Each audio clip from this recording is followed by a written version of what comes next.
আজকে আমি রাজনৈতিক আন্দোলন আর অরাজনৈতিক আন্দোলনের কোথায় তফাৎ সেটা একটু আপনাদের বলতে চাই।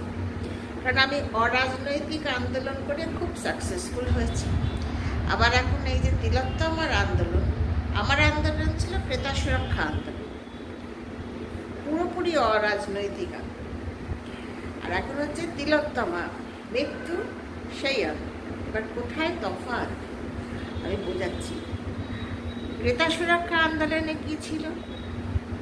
সমস্ত মানুষের স্বার্থ জড়িত ছিল। সেখানে কিন্তু আমরা একটা নতুন কিছু করতে চেয়েছিলাম।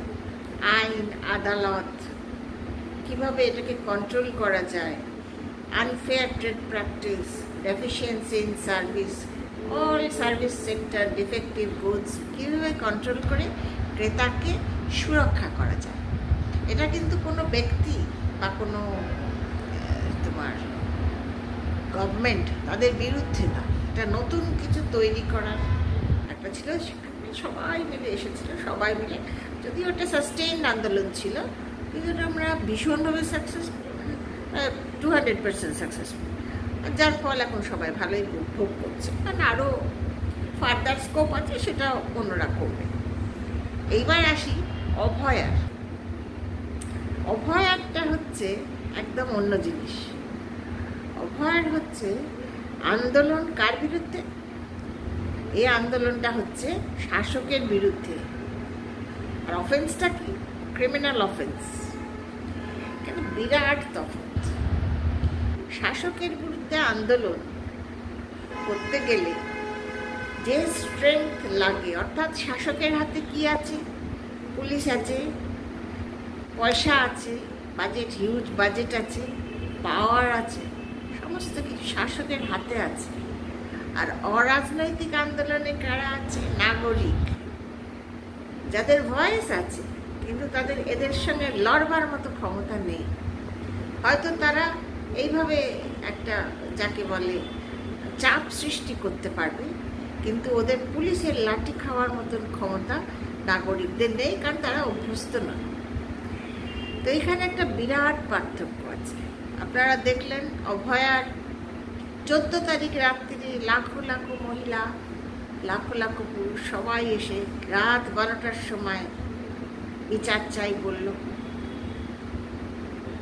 সেটাতে শাসক বুঝতে পারেননি যে আন্দোলনটা শাসকের বিরুদ্ধেই হবে, কারণ সেদিন তারা প্রস্তুত ছিল না, কোনো পুলিশ টুলিশ ছিল না, হয়েছে। কিন্তু পরের দিন যেই বুঝে গেল যে এটা আন্দোলনটা কিন্তু আলটিমেটলি শাসকের বিরুদ্ধেই যাচ্ছে, অর্থাৎ প্রমাণ লোপাট, ময়না তদন্তের রিপোর্ট ভুল, তাড়াতাড়ি দেহকে পুড়িয়ে ফেলা, বাবা মাকে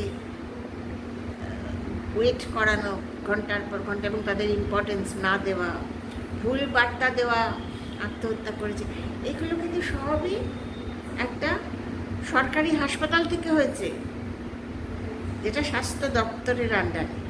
তাহলে এটা কী হলো? শাসকের বিরুদ্ধে। এবার শাসকের বিরুদ্ধে আন্দোলন কিন্তু অরাজনৈতিক যেটা হচ্ছে সেটা এখন আমাদের তো ছেয়ে গেছে,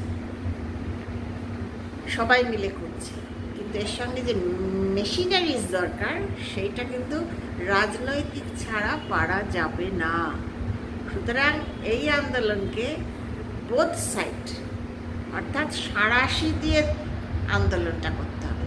রাজনৈতিক আন্দোলনের একটা আলাদা ধাত আছে, ধরন আছে।